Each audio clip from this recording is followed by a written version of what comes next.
Hello and welcome to another edition of Beyond the Hype with Black Enterprise.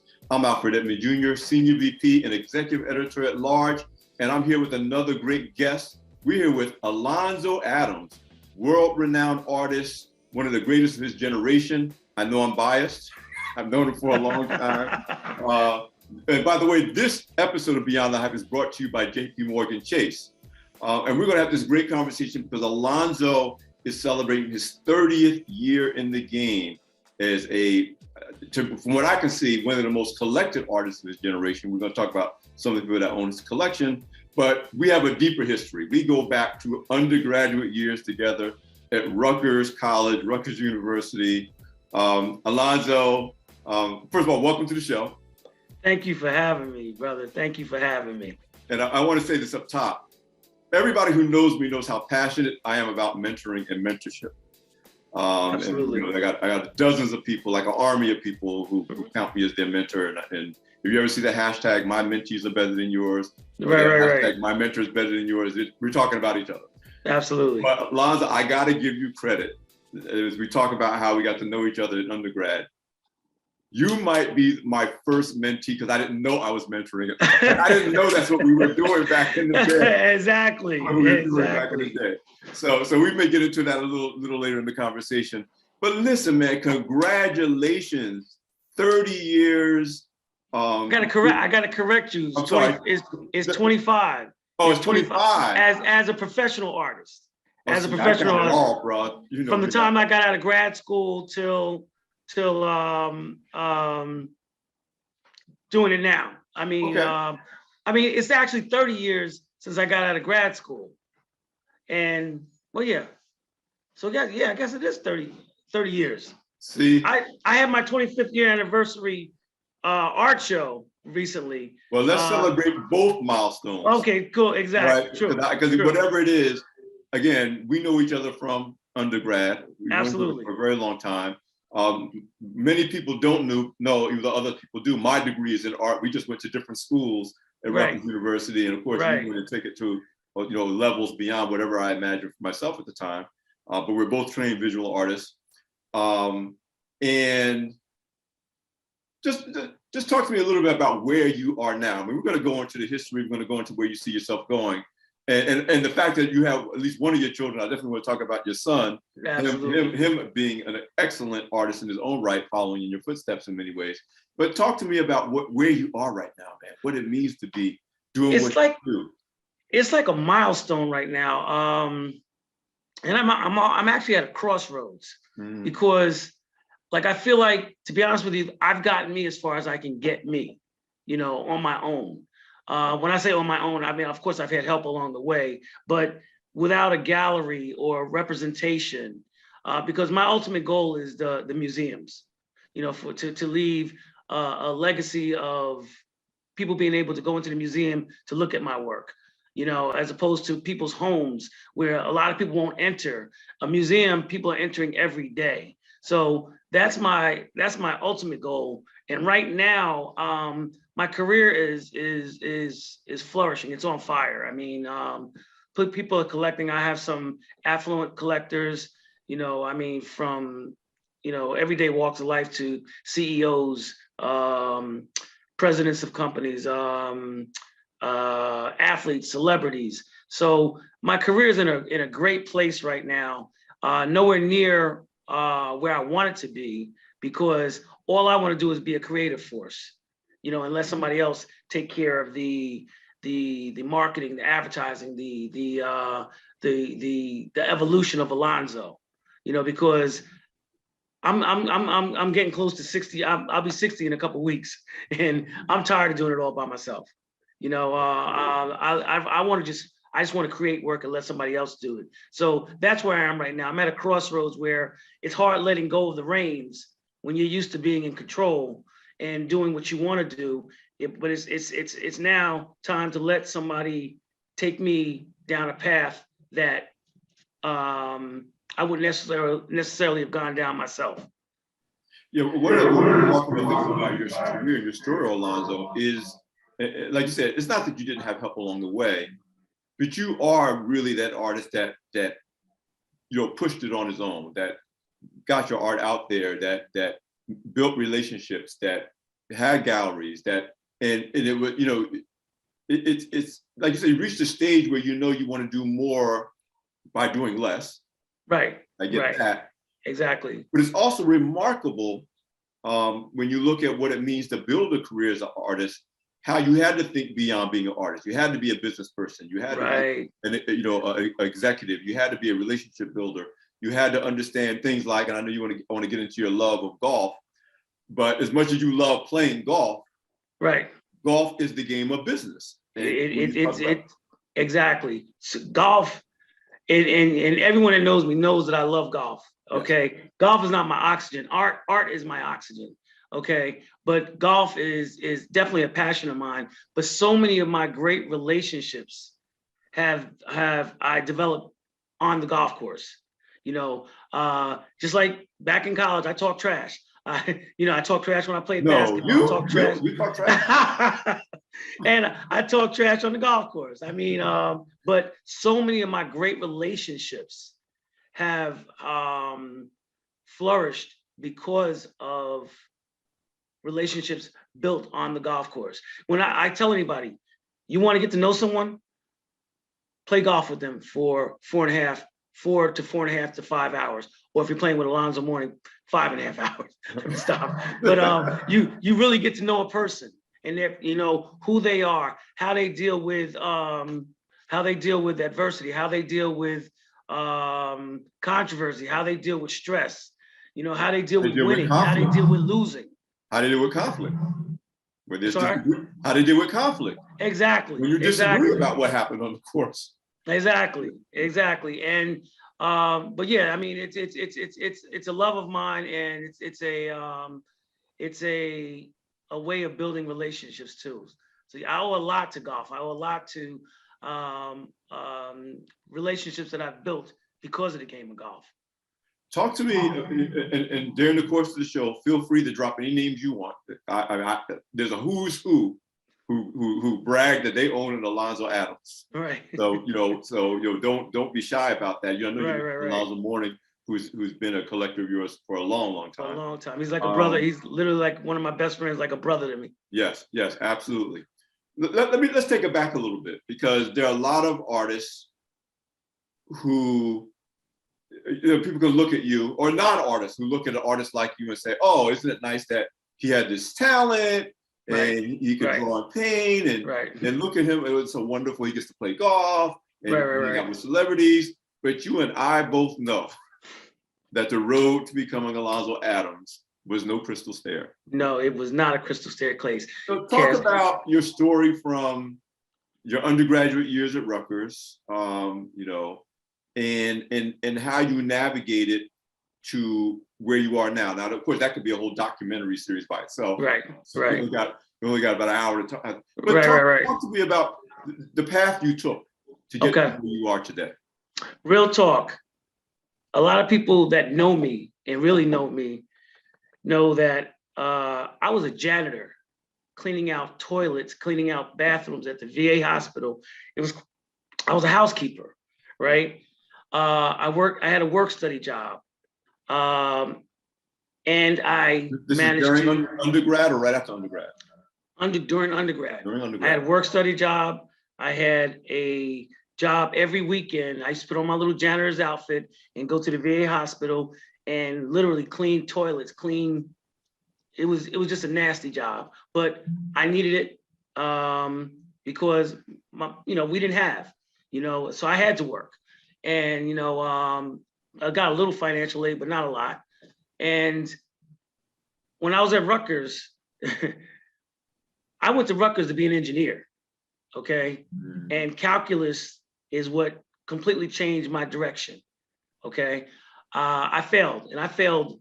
I was consistent. I failed every exam, every quiz, every pop quiz, everything we had. And then that made me say, my mother wanted me to be an engineer. I didn't want to be an engineer. My mother wanted me to be an engineer. And I liked math. And I didn't like science.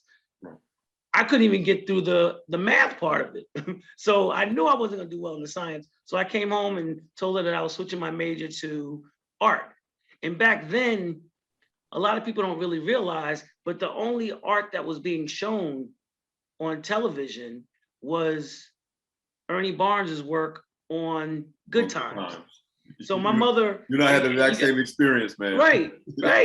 And my mother was like, he never got out of the ghetto. You know, he never got out of the hood. You know, he's still. So when I told her that I was going to be an artist, she lost her mind. I mean, we literally, we went rounds and rounds and rounds, you know, on it. And it wasn't until Paul Bruner over at Mason Gross said, he visited my mother's, he came to my mother's home and sat down and talked with her and said, your son has a talent.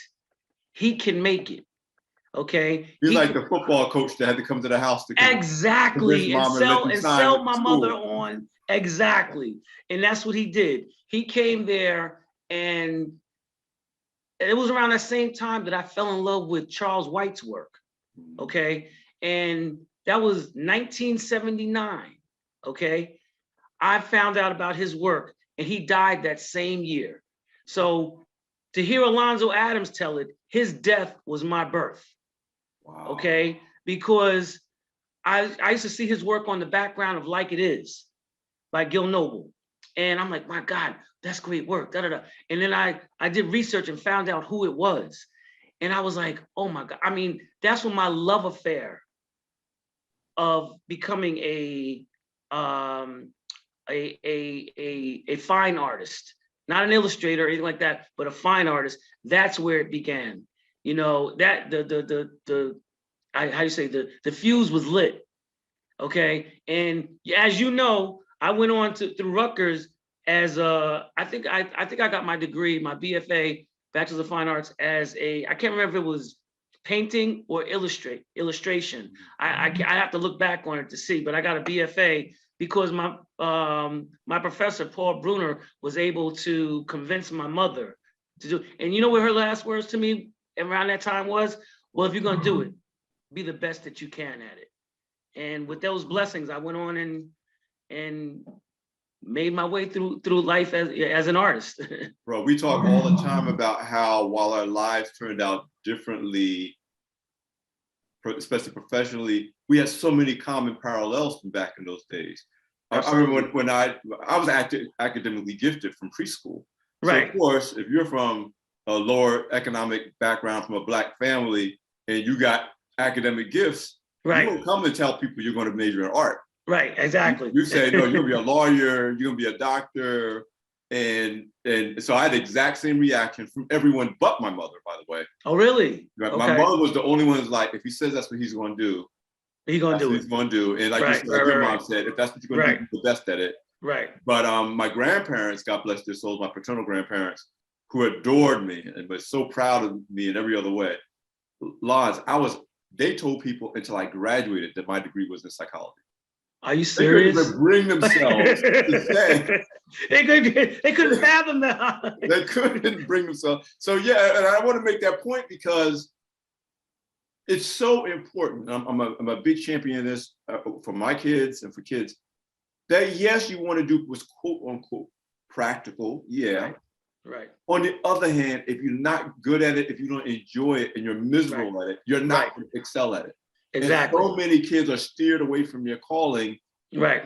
You know, unintentionally. Like it's not ill intention. Nobody's trying to. Right. Exactly. Because they think, oh my God, how does the artist make a living? How's he make a living? Right. But you know, but to your point, it hasn't been a crystal staircase. Okay. I've been blessed in so many ways along the way.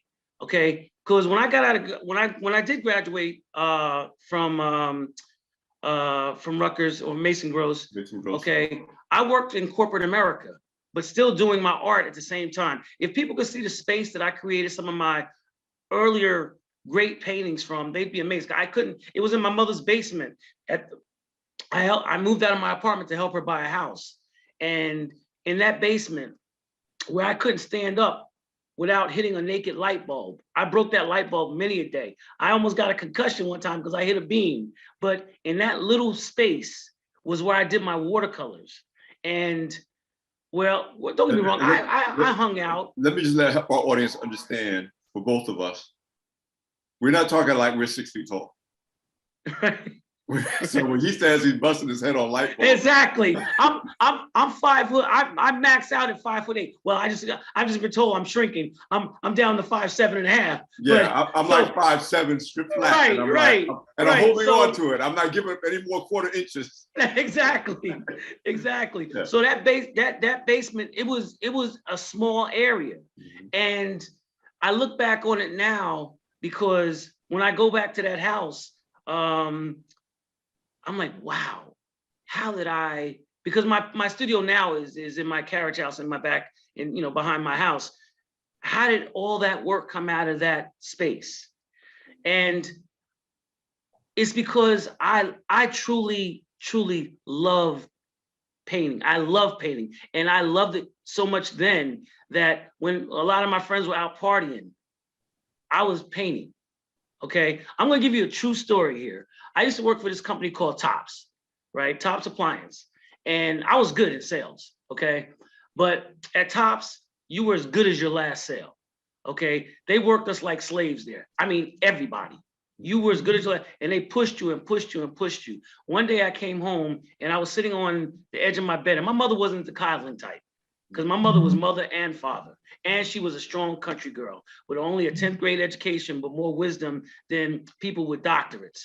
Okay. My mother was, I was sitting on the edge of my bed and I was mad. I was so mad at my manager that I was literally crying. Right. And she walks by the room, looks in, didn't say a word, went back downstairs, did some laundry, came back. I'm still on this edge of the bed. She finally says, boy, what's wrong with you? I said, I hate Pete. I hate him. I hate the job. She said, Alfred, she said to me, I didn't work for 12 years of your life to put you in the best schools. I worked 2 jobs, okay? For you to be a grown man sitting here crying. She said, God gave you a gift. Yeah, Ma, but I don't know if I can, she's like, I said, you need me with this house? I just bought a car. She's like, how much money do you need to strike out and see if you can make an art career out of this? I was like, I don't know. She said, no, give me a number.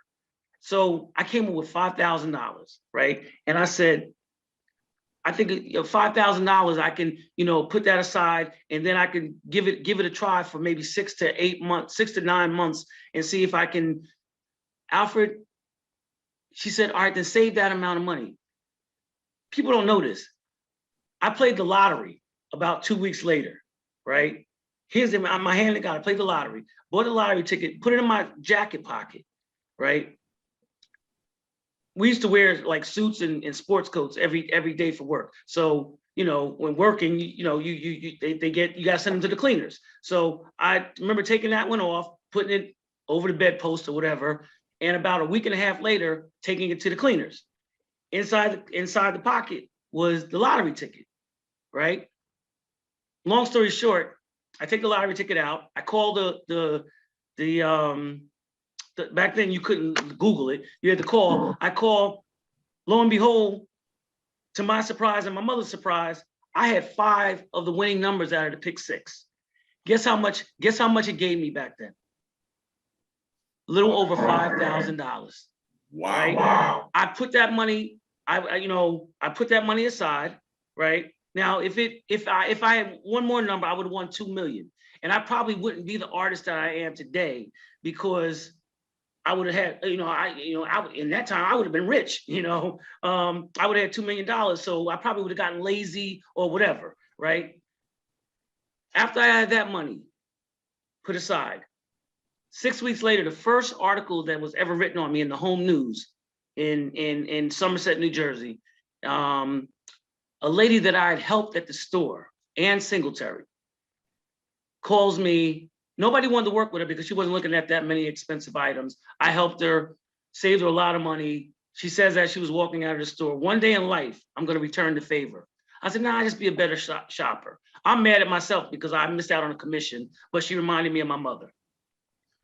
Lo and behold, when that article came out, she took that article to someone, and the next day that someone called me on the phone and said, "Hi, this is Bill Cosby." Okay. Wow. Bill Cosby, because of Ann Singletary taking my article, her son had a guest role on the Cosby Show, showing him my work. He calls me on the phone and buys a painting over the phone. I take the painting to him. He tells me, he says, "I think you have the potential to be one of the best artists in the world. What do you want to do?" "Oh, Mr. Cosby, I want to be the best Black artist that ever lived."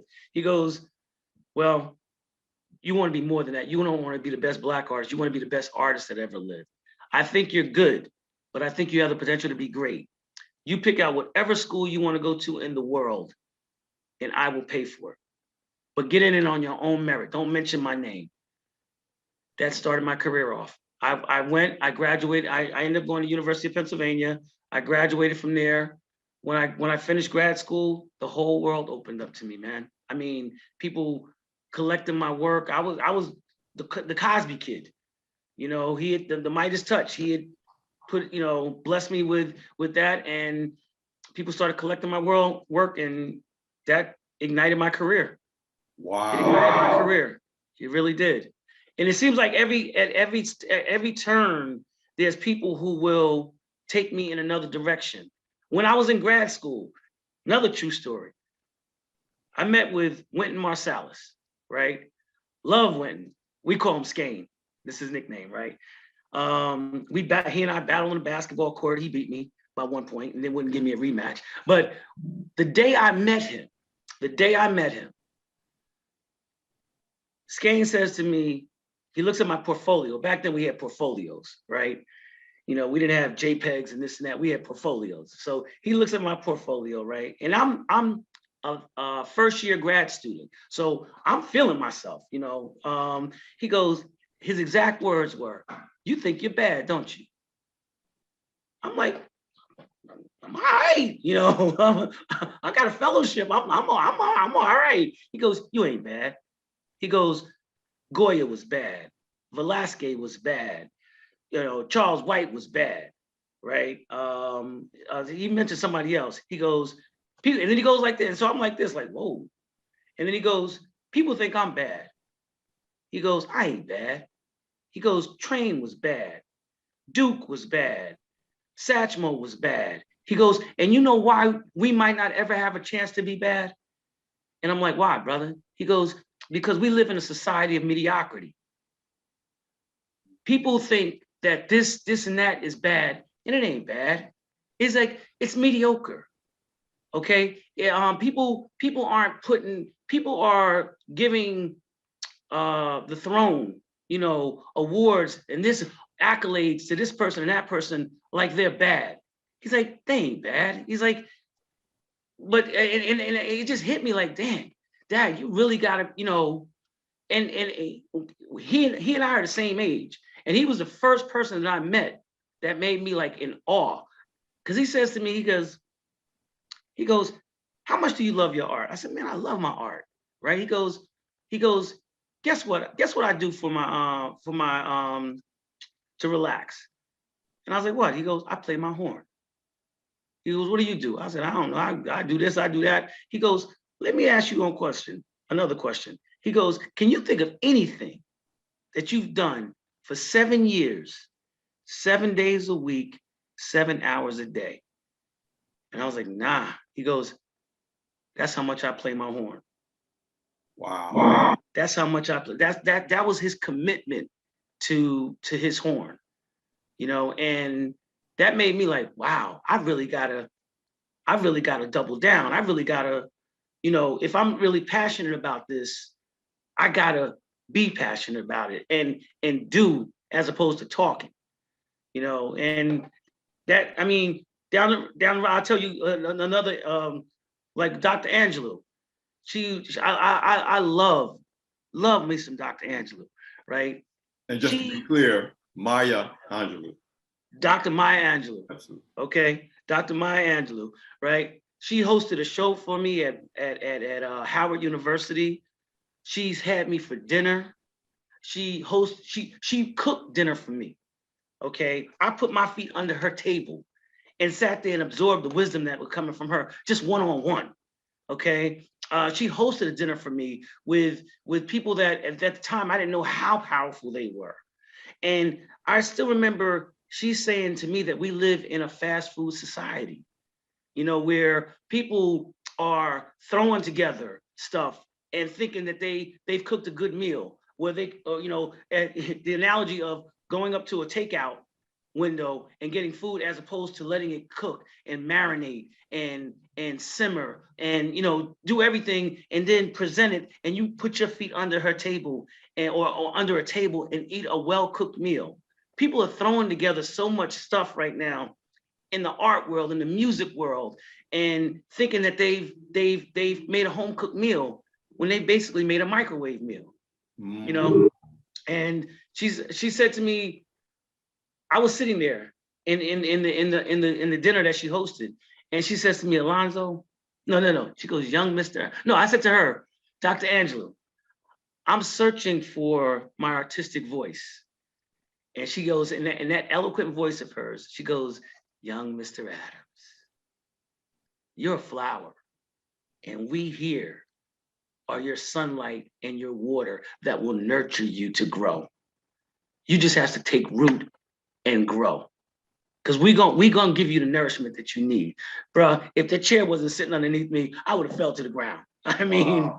just people that have been impactful, you know, in my growth and in my, you know, the directions that I've taken in this world, in this art world. Man, it's so amazing. And again, as long as I've known you, these are stories I haven't heard before. So Beyond the Hype audience, you're getting a treat. You're getting a treat. So listen, let's move forward to the present. You are now established, even though you're not done. Obviously, right. I tell people, if you're still here, you're not done. Right. Now, what you've accomplished, you're still here, you're not done. Right. Talk to me. Give me your point of view of where you think things are now, for yourself as an artist, for your peer group of artists, and I want you to take it from two sides. One from the side of the creators, people like you, and the other from the side of us, the market that might buy and collect. I remember it was a big deal back in the day. Mr. Graves, our founder, Earl Graves Sr., absolutely, was a big champion of we need to support Black artists, we need to buy Black art.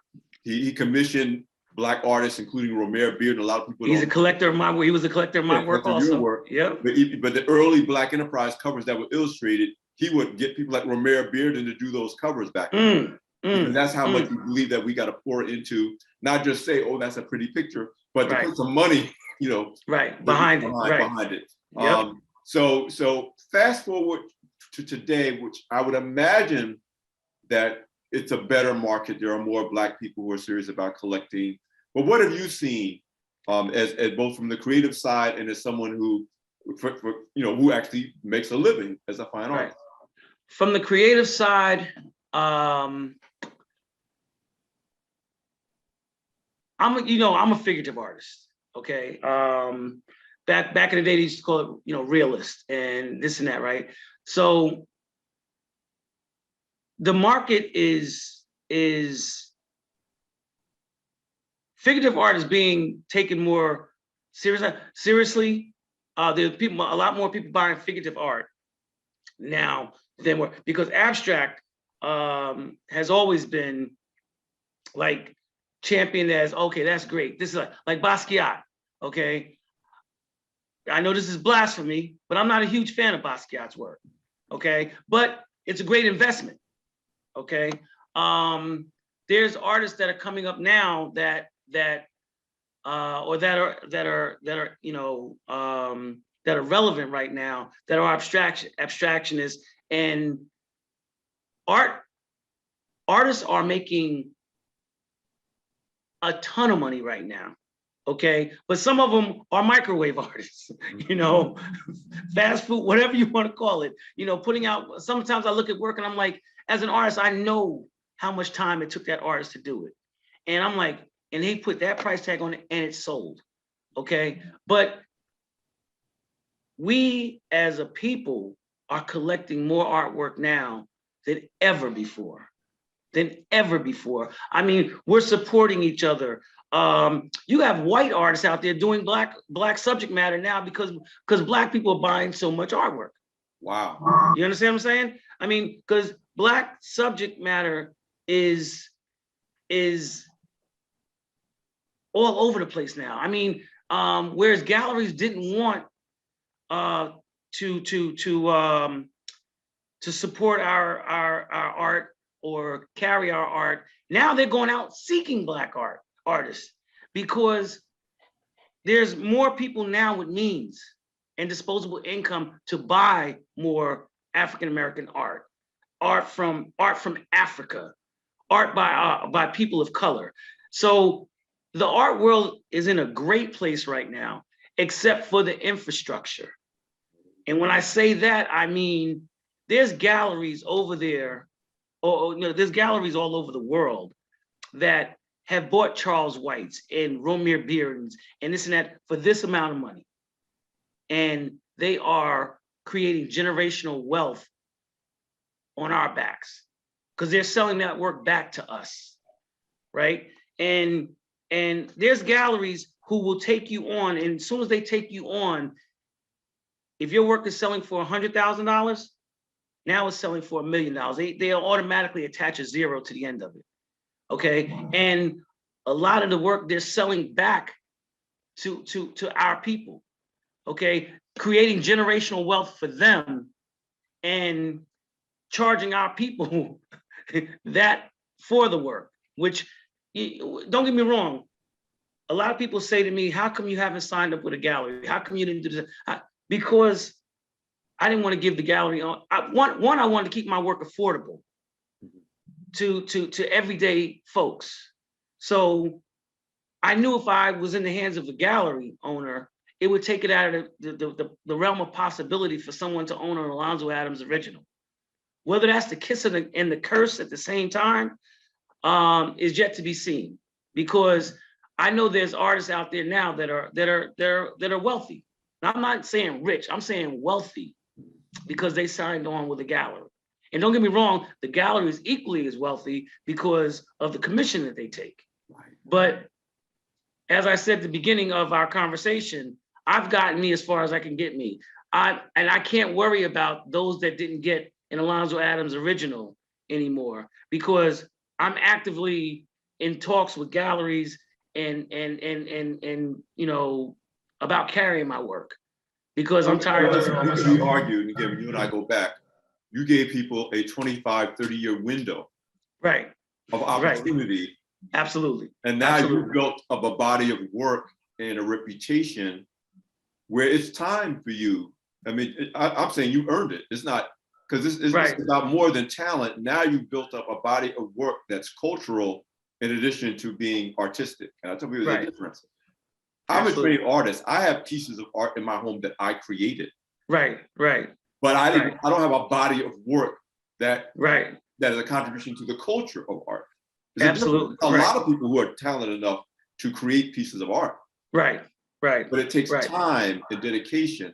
And I'm going to use the word that you mentioned several times in your context with your conversations with, whether it's Dr. Angelou, Branford Marsalis, you're talking about mastery.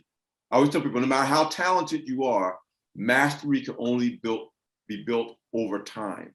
Right. Hours and years and decades of time to get the mastery. And once you get the mastery, in your case, that means galleries.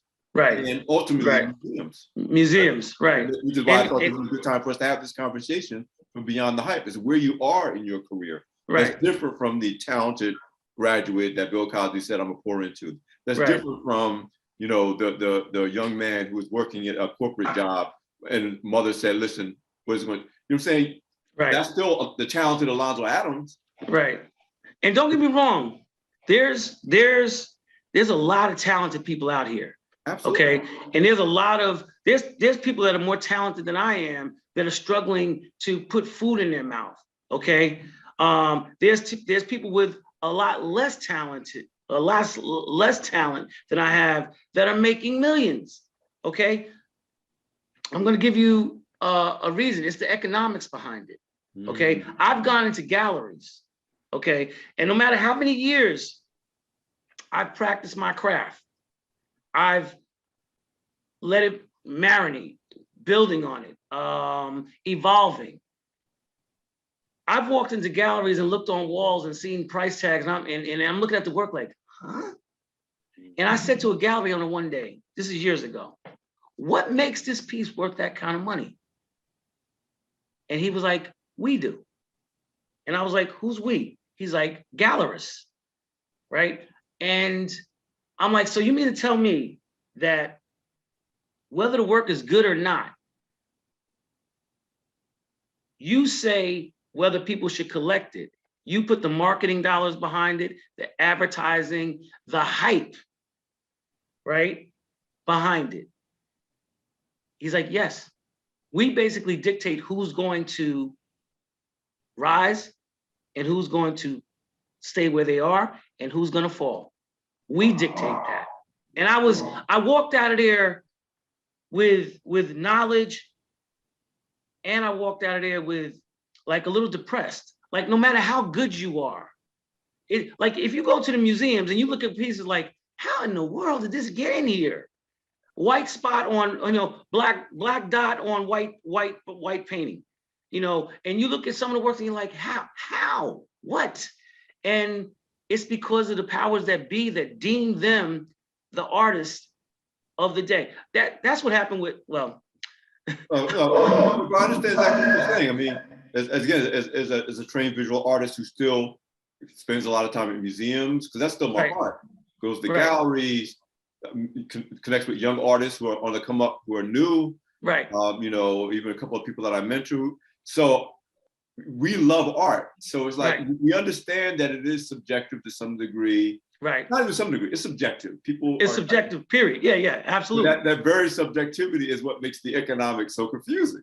Right. Exactly. Like, why would, like, there are pieces like I wouldn't pay $15 for that somebody would pay 15 million for. Absolutely. And then there's pieces that I love that I didn't pay a lot of money for, but I would I would sell my house before I would get rid of that. Absolutely, brother. I mean, so it is. Yeah. That's what I'm saying. One of the reasons I wanted to have this conversation with you, because it's a very unique, psychologically challenging area to build a career in. Yeah. Where the rules are so fluid and it's not like being an engineer. If you're an engineer, you got the right answer, or you don't. Exactly. 1 + 1 = 2. 2 + 2 = 4. 10 times 10 = 100. It's laid out for you. But a lot of times, that's not the career that you've chosen to pursue. So it's a very, very different experience. Exactly. Like you said, for better or for worse, whether it's a blessing or a curse, it is what it is. I tell people, because just like you, I mentor so many artists. I've helped ignite so many art careers, right? And I've watched some of these artists pole vault over me. Artists that were giving me advice are now, I'm looking like, damn, how much? Oh, God bless. And people would say to me, Alonzo, how come you never teach? You have so much, you have so much understanding of art, this and that. True story. When I was at Mason Gross, right? I cannot remember her. I want to say it was Judith Orenstein, but I'm not sure, right? She was my professor, right? And I was taking an illustration class, because at that time I was going to be an illustrator, right? She gave us a 2-week assignment, okay? I did my assignment the night before, right? I still came in. I'm not being arrogant or conceited. I was the best in my class, okay? We had to present our work, the day that she said we present them, right? She went through everybody, critiquing everybody's work, right? And back then we would place them up, by the board, all right? She took my work, hand to God, ripped it up, and it was the best. It was the best out of all the work that was there, right? She ripped it up, and she kept mine for last. Right? Because everybody was oohing and ahhing and this and that, like that. She ripped it up and placed it right in my lap and said, don't ever come into my classroom with an assignment that I gave you 2 weeks to do, and you do it the night before. She knew. She was so hard on me because she knew what I was capable of doing. And like she said, so I know me, okay, as a professor. I'm not gonna and she told so many of those kids that were there at the same time as I was, mommy and daddy are gonna tell you that you're this great artist and da da da da. But when you walk into the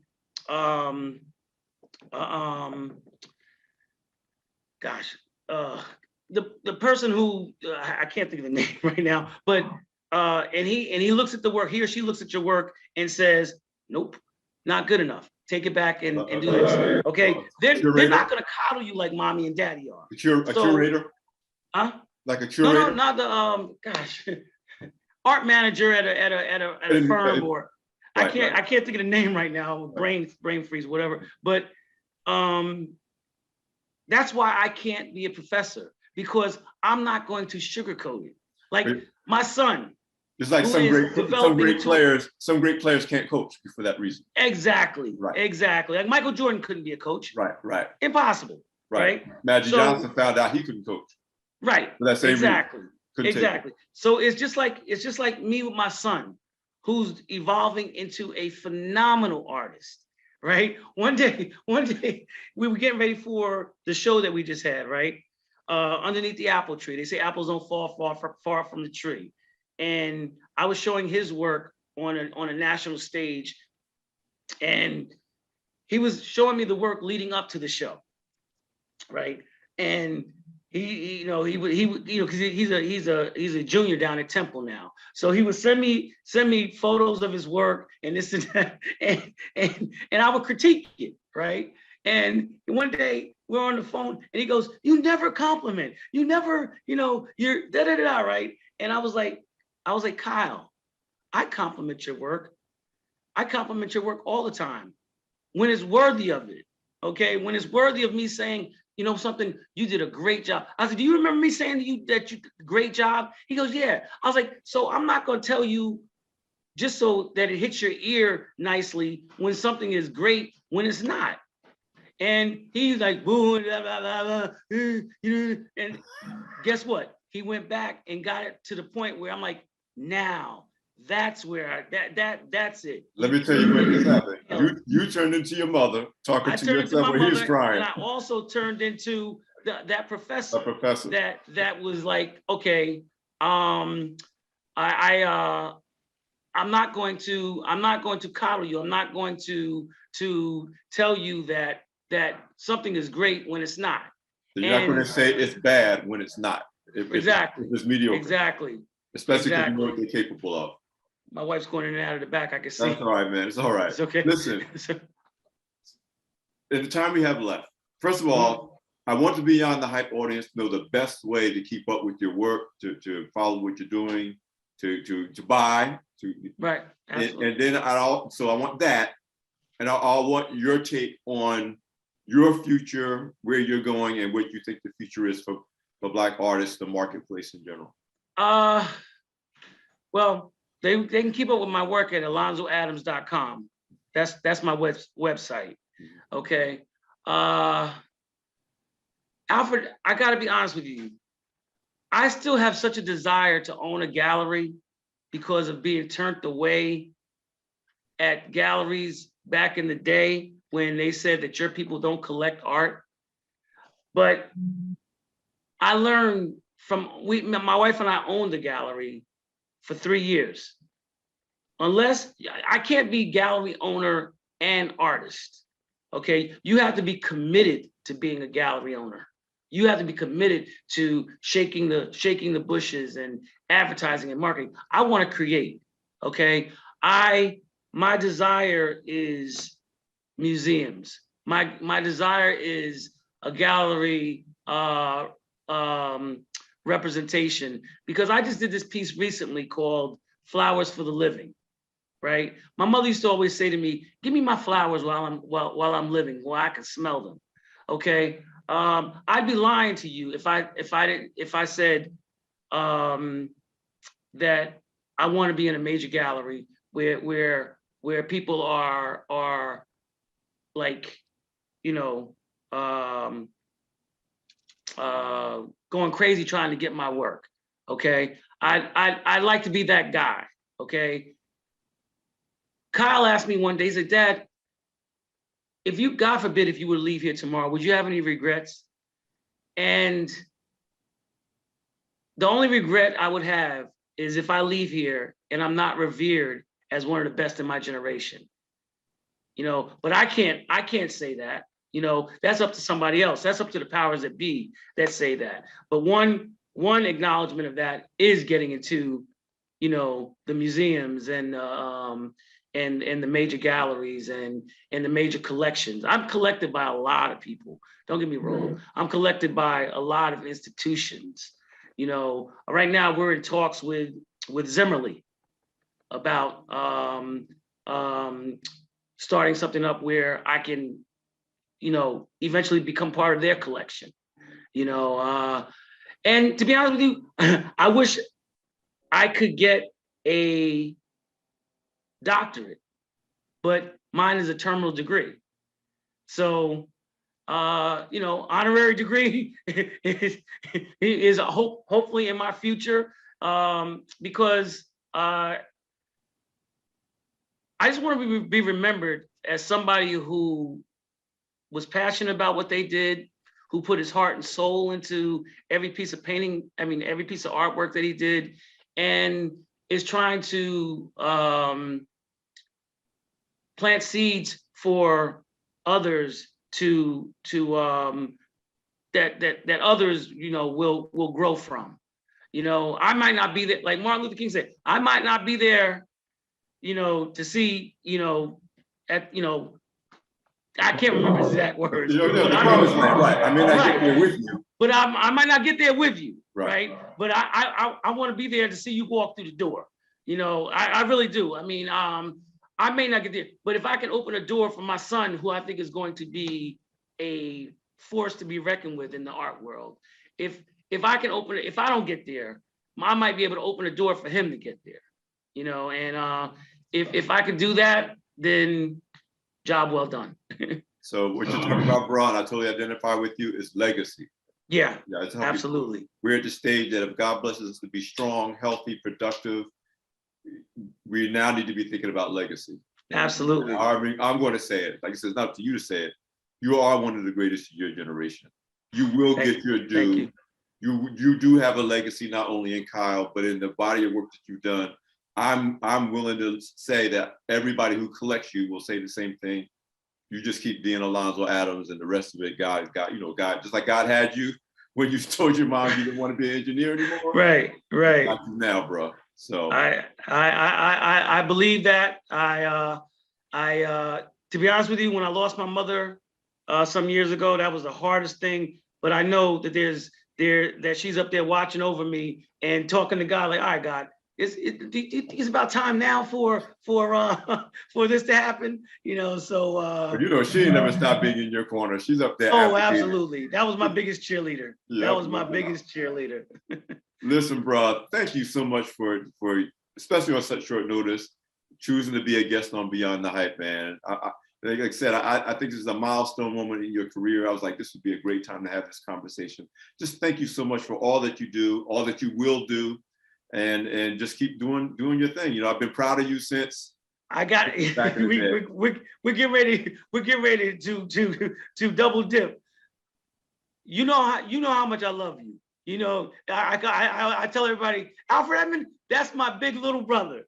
Okay, but I can't say big little brother anymore because a lot of people don't know you were like this, this big in college. Okay, and you were my big little brother, and like you say, mentoring me when I didn't even know I was being mentored. Stayed on me about being late for turning in illustrations, and I've watched your development from this magazine to that to where you are now, and I'm so proud of you. I'm so proud of your development. I'm so proud of your evolution, and I'm so proud of you. Bill Cosby said something to me one day that I'll never forget. He says, "As you push forward, pull from behind." Okay, and I try to do that in all my walks, and you with the knowledge and and that you bestow upon young people, your mentees.